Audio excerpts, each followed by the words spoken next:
काळा आहे का तुझी वरती, म्हणजे ते हे नाहीये का? इकडे बघ, तिकडून खाली एक कात्री ठेवली बघ. माझं हे आहे ना शेअर, खालच्या साईडने एक कात्री आहे बघ, पलीकडून खाली आहे बघ.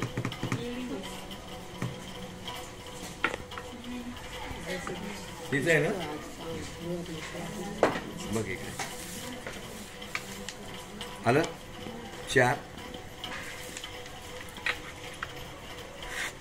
आकार सेप. ह्याला हलकासा कमरेला सेप द्यायचा अर्धा इंचाचा. ओके. आणि इथून या पॉइंट पासून 2.5 इंच किंवा 3 इंच टाकायचं. याला म्हणतात कमर फिटिंग टक्स. हां 3 इंचाचा. हा झाला बॉडी. हां अच्छा मागचं बघ इकडे, मागचं आणि पुढचं दोन्ही झालं. मागच्या याला गळा फक्त कमी करायचा 1 इंचाने. 2.5. ठीक आहे. बघा आधी काढून बघा, हेच माप काढून बघा. तू तुझं माप काढ.